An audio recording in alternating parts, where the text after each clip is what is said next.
નમસ્કાર મિત્રો, સ્વાગત છે તમારું ગુજરાત સંદેશ યુટ્યુબ ચેનલમાં। આજના તાજા સમાચાર વિશે વાત કરીશું, જેમાં ધોરણ 12 સામાન્ય પરવાની પરીક્ષાની તારીખોમાં ફેરફાર। હવે ટ્રાફિક નિયમો તોડનાર ચેતી જજો। કડકડતી ઠંડીને લઈને સવારની શાળાઓનો સમય બદલાયો।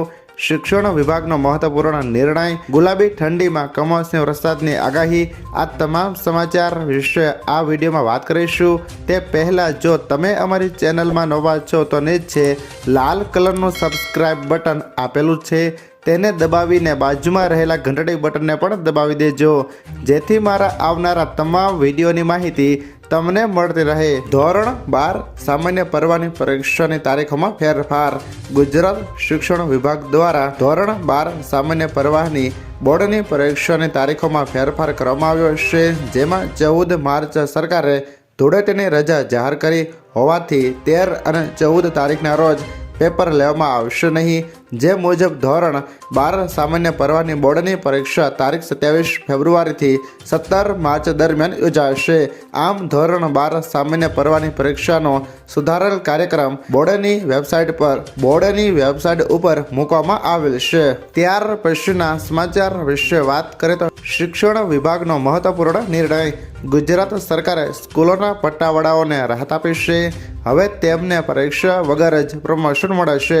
શિક્ષણ વિભાગે સપ્ટેમ્બર 2020માં અનુદાનિત શાળાઓના બિન શૈક્ષણિક કર્મચારીઓને બઢતી આપવાનો નિર્ણય લીધો છે। પ્રશાસનિક કર્મચારીઓ સંઘે ચોથી કેટેગરીના પટ્ટાવાળાઓને વિવિધ યોગ્યતાને આધારે વિશેષ કેસોમાં વિભાગીય પરીક્ષામાંથી મુક્તિ આપવાની માંગ કરી હતી, જેને સરકારે 1 વર્ષમાં સ્વીકારી ખાતાકીય પરીક્ષામાંથી મુક્તિ આપી છે।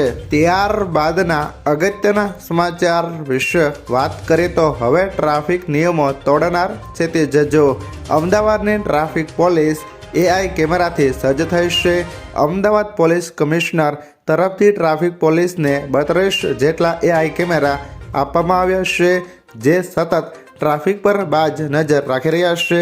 જો હવે આપ ટ્રાફિક નિયમોનું પાલન ના કર્યું તો AI કેમેરામાં કેદ થશો અને આપના ઘરે મેમો આવશે। વસ્ત્રાલ રિંગ રોડ પર આવેલા ટ્રાફિક પોલીસ ચોકી પરથી આ AI કેમેરાનો ઉપયોગ કરવામાં આવી રહ્યો છે। કડકડતી ઠંડીને લઈને સવારની શાળાઓનો સમય બદલાયો।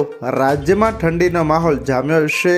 કડકડતી ઠંડીના કારણે વિદ્યાર્થીઓના હિતમાં નિર્ણય લેવામાં આવ્યો છે, જેમાં સવારની શાળાઓના સમયમાં ફેરફાર કરાયો છે।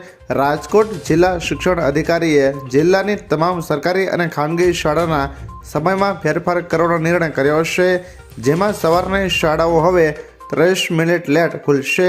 સવારની શાળાઓ 7:10 બદલે 7:40 સમયે ખુલશે। ત્યારબાદના અગત્યના સમાચાર વિશે વાત કરીએ તો ગુલાબી ઠંડીમાં કમોસમી વરસાદની આગાહી। અંબાલાલ પટેલે આગાહી કરી છે કે 15 થી 17 ડિસેમ્બરના રોજ વાદળો આવી શકે છે અને ડિસેમ્બરના અંતમાં હળવું માવઠું થવાની પણ શક્યતા વ્યક્ત કરી છે। 23 ડિસેમ્બરથી ગાત્રો થીજવતી ઠંડી પડે છે। 16 થી 22 ડિસેમ્બર દરમિયાન વાદળો વાયુ આવવાથી અરબ સાગરમાં લો પ્રેશર બનવાની શક્યતા રહેશે। આગામી 48 કલાક સૌરાષ્ટ્ર અને કચ્છમાં કોલ્ડ વેવની આગાહી છે।